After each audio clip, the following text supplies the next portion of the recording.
যুক্তরাষ্ট্র ও ইসরায়েল হামলা করবে না বলেই ধরে নিয়েছে ইরানের কর্মকর্তারা। তবে করলে তা প্রতিরোধ এবং পাল্টা হামলার প্রস্তুতিও দেশটি রয়েছে, যে অবকাঠামো তৈরি হচ্ছে।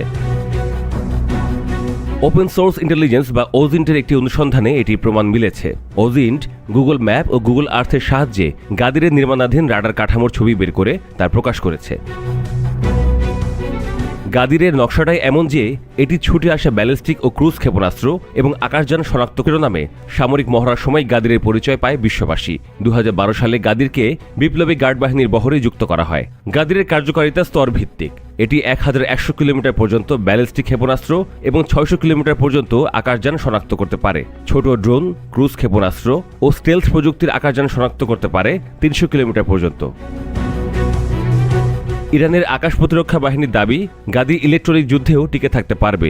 গাদিরের অবস্থান শনাক্ত করা সহ এটিকে রাডার বিধ্বংসী ক্ষেপণাস্ত্র দিয়ে ধ্বংস করাও কঠিন। অন্যান্য রাডারের চাইতে গাদিরকে এগিয়ে রাখতে হবে, কারণ এটির আওতা ও পরিধি দিগন্তের ওপার পর্যন্ত বিস্তৃত।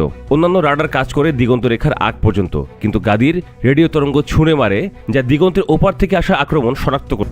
সমরবিদদের মতে যে এলাকায় নতুন করে গাদি স্থাপন করা হচ্ছে সেটির পাশেই তাবরিজ নামক এলাকা, যে এলাকা রুক্ষ পাহাড়ি অঞ্চল এবং এটি আজারবাইজান, ইরাক ও তুরস্ক সীমান্তে পড়েছে এবং এটি স্থাপন করা হয়েছে ভূপৃষ্ঠ থেকে 2200 মিটার উচ্চতায়। তাছাড়া পারস্য উপসাগরের উপকূলের কাছে হওয়ায় এই সমুদ্রপথ থেকে আসা বিপদও শনাক্ত করতে পারবে গাদির। একই সঙ্গে পারস্য উপসাগর দিয়ে চলাচলকারী জলযান, জ্বালানি তেল ভিত্তিক বিভিন্ন স্থাপনার নিরাপত্তাও নিশ্চিত করা সম্ভব গাদিরকে দিয়ে। নতুন করে স্থাপন করা গাদিরের অবস্থানের একটা বাড়তি গুরুত্ব আছে, সেটি হলো ওই অবস্থানে রাশিয়া দিয়ে আকাশ